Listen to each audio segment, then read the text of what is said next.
the Mets, meet the Mets. Step right up and greet the Mets. Bring your kiddies, bring your wife. Rips this one. What a play by Hernandez. Oh, my goodness. He's won the Gold Glove 5 years in a row, and this is just one of the examples why. My goodness.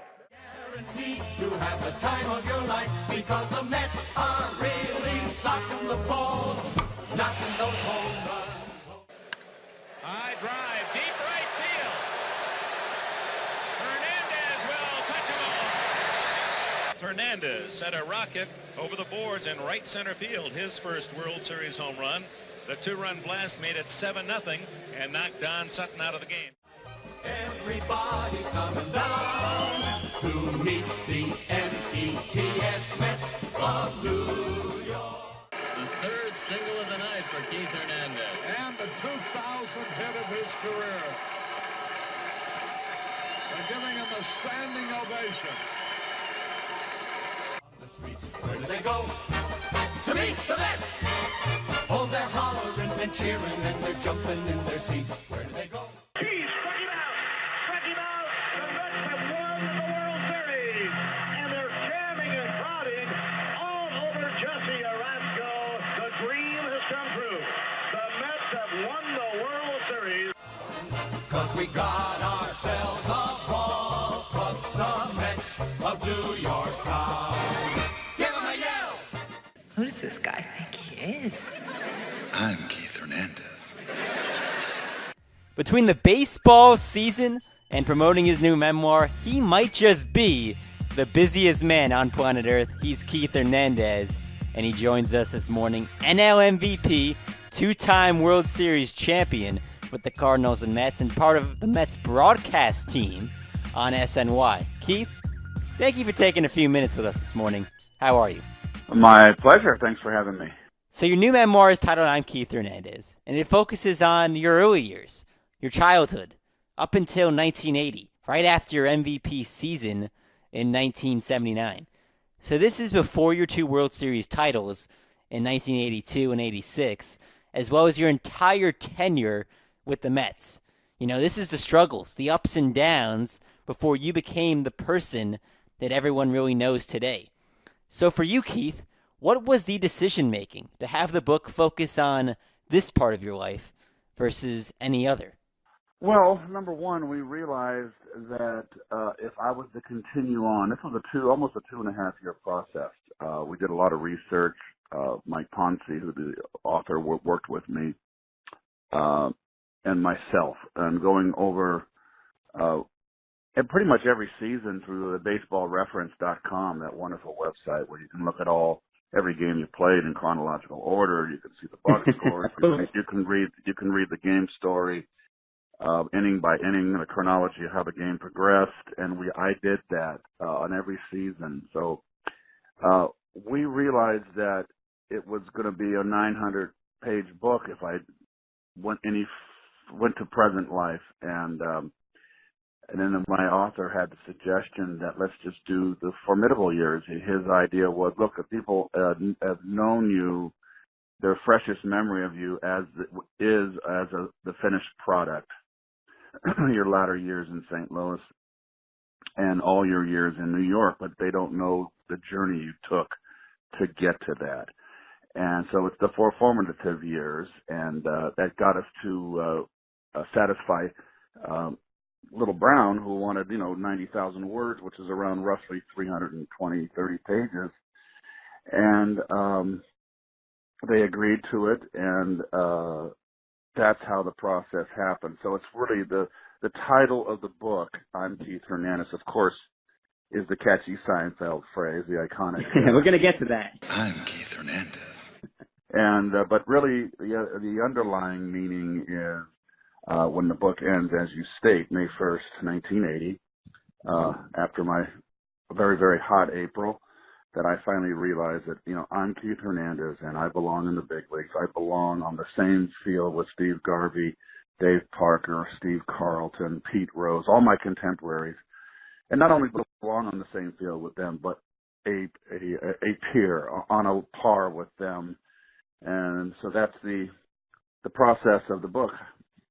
And as you mention in the book, your dad was a former ball player himself, and he was really tough on you at times. And after your MVP season in 79, you talk about in the book him showing you footage on a projector of your swing back when you were 11 years old, and him telling you that was the moment when he knew you had something special and that he wasn't going to let your potential go to waste. So touching on what you said there, for you personally, Keith, was that the moment when you felt like you really made it as a baseball player and that you had lived up to your dad's expectations and as well as your own aspirations of wanting to be a star baseball player one day? Well, I tell you what, Dad pushed hard, but he was a wonderful coach. He taught my brother and I how to play, and even all of our Little League teams. We went on occasion, we run across our former teammates in the Bay Area. My brother does, he's still there. And they say they just have nothing but nice things and fond memories of my father and coaching the Little League teams and teaching them how to play, how to hit, the fundamentals of the game. He got a little off kilter when I went to high school and I got out of his control. And then, as you said, I came home after my MVP season, the first trip into San Francisco. He had the projector set up, the curtains closed before I can even say hi, Mom and Dad, and kiss Mom and say hello to Gary. He just ran me into the living room and had the projector set up and said, "This is, this is when I realized that you had something special." And I'm thinking, okay, well, maybe that's my high school years, my senior year, my my junior year. And lo and behold, it was when I was 11 years old in Little League. And my mom always took film of us so we can study our swings.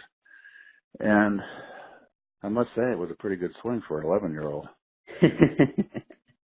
When he told you that he knew you always had this in you and he just didn't want to see it go to waste, what was that moment like with your dad? Well, my dad's career was curtailed. He was a good minor league player, very good fielding first baseman, a good hitter.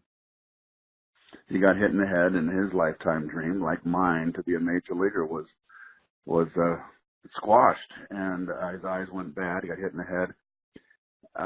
So he put all of it into Gary and I, my brother and I. At that moment, I realized that Dad was maybe a little, almost fanatical on my career, and fanatical might be too strong a word. I would maybe obsessed, but I was his son, and he taught us how to play, and I think that he felt a big part of that, and I think probably lived vicariously through my career.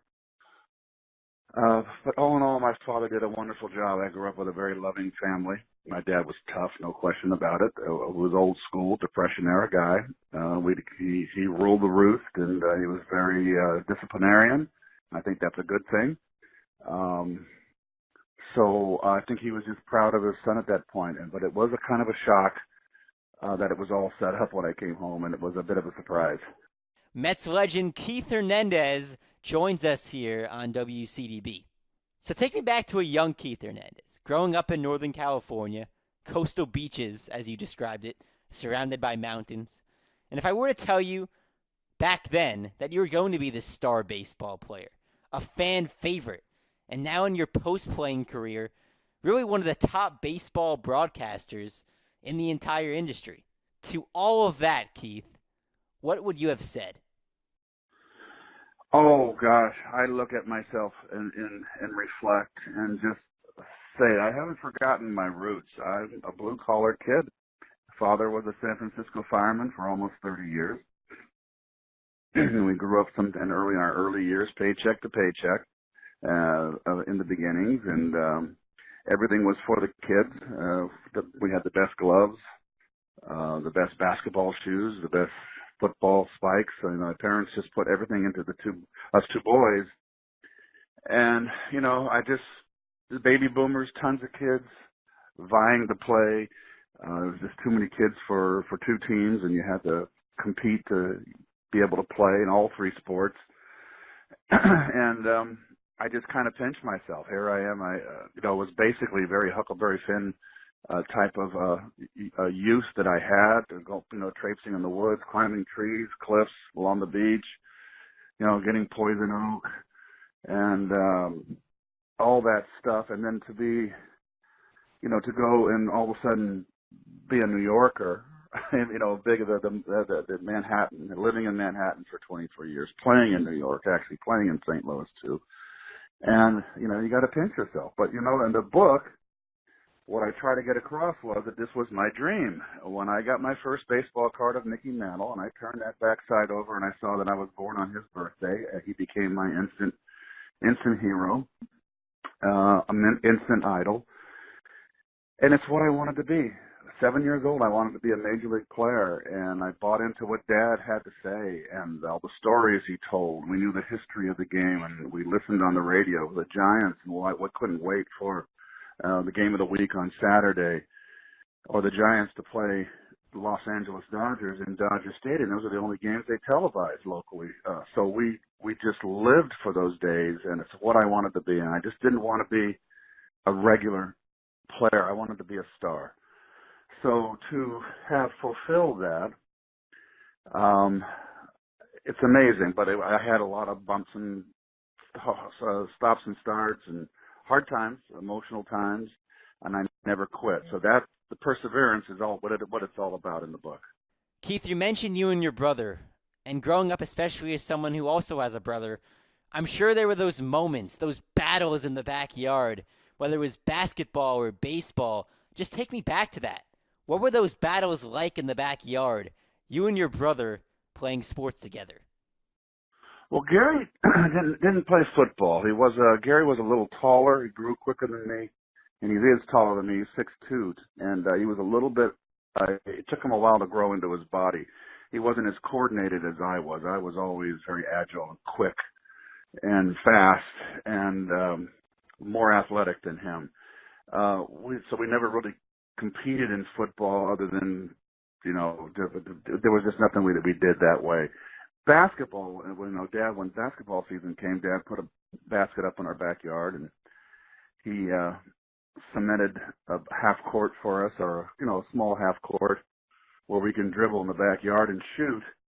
And that's where we competed. And Gary was always taller than me, a little bit older than me. He can back in and low and shoot over me, and that used to frustrate me, but I think it made me better playing against an older person. I always competed. I was one of the youngest in the block, and I was always competing against older kids. I think that made me better. But Gary was never jealous. He's still the greatest brother anybody can have, and it's very apparent in the book how important he is in my life. Even today. He just, if it had been me and Gary had been, role reversal, if Gary had made it and I didn't, I don't know if I would have been as giving and much of a cheerleader as he was. Just no jealousy, as I said, always in my corner. He was my good luck charm, my talisman. Keith Hernandez with us here this morning on 90.9 FM. His new memoir, I'm Keith Hernandez, in bookstores now. So, Keith, you're kind of a big deal on Twitter. Over 75,000 followers on your account, and we get to see your cat Haji, pictures of you and Gary and Ron on the road.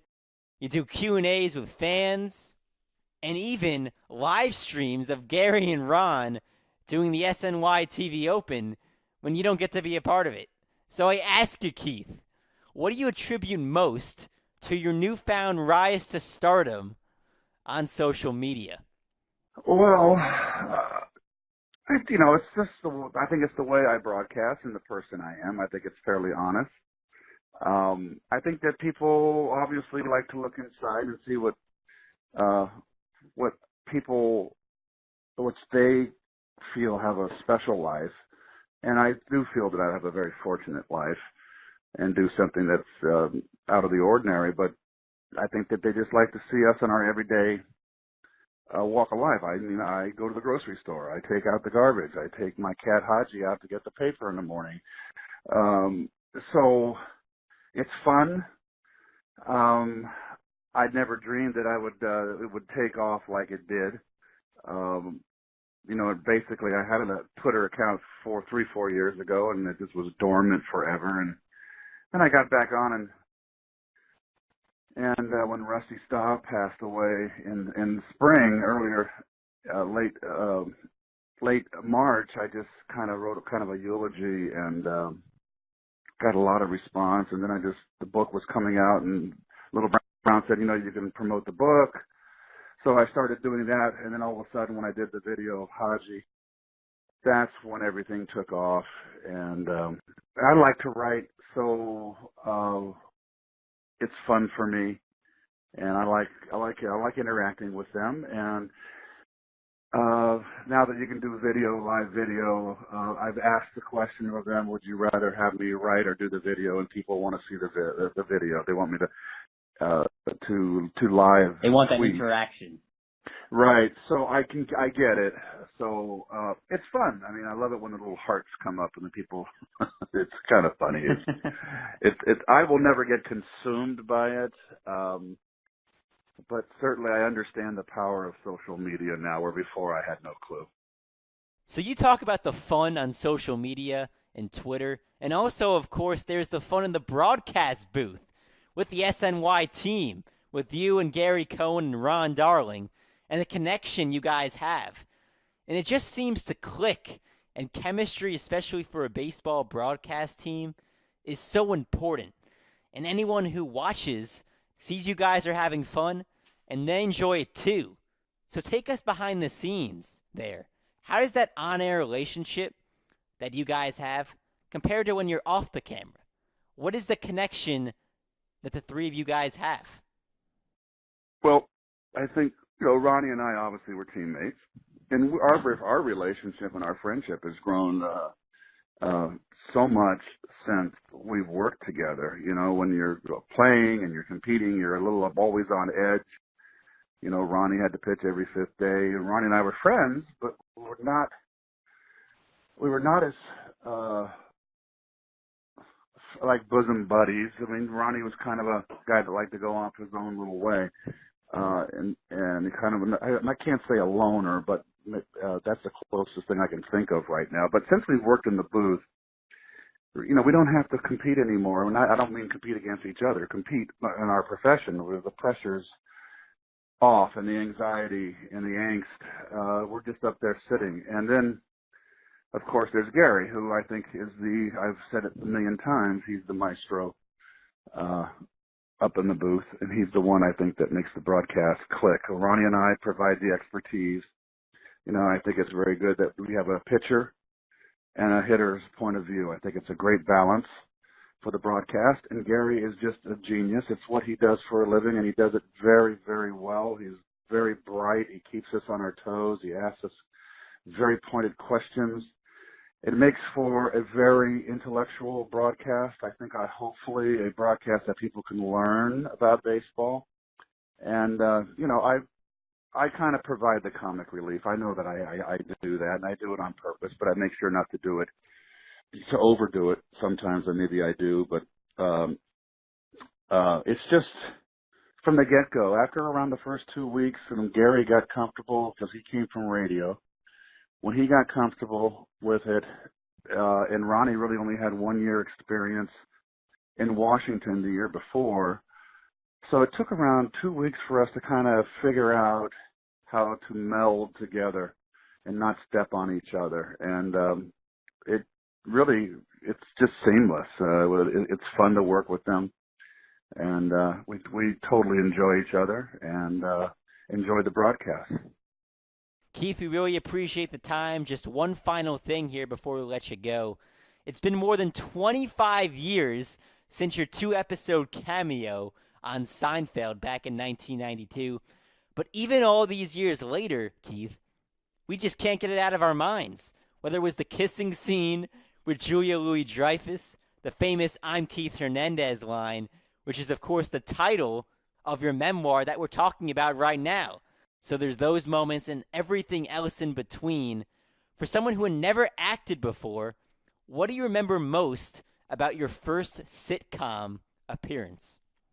I was just horribly nervous. I didn't realize that I was going to be a guest star. I thought it was just going to be a bit part, and I just did it for laughs. It was my first acting experience. I had not had any desire to act.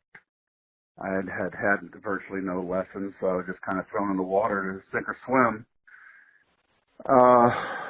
I was nervous the whole week. I realized instantly that this was when I left on, when my week was up and we finished the production and the shoot. They'd go on the next Monday to the next episode, so I had to make sure I didn't botch up the work. So I memorized my lines.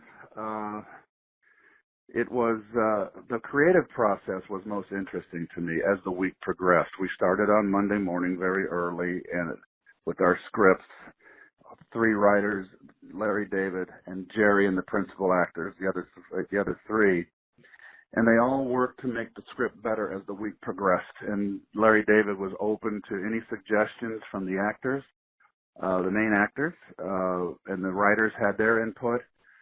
And Larry David had the ultimate say, but to watch them tweak the script as the week went on, and it was a full week, was the most interesting part for me. All these creative minds coming together to make this show what it turned out to be, a pretty iconic episode. Mets legend Keith Hernandez, NL MVP, 2-time World Series champion. His new memoir, I'm Keith Hernandez, in bookstores now. Keith, thank you so much for the time. Really appreciate it. You got it. Thank you.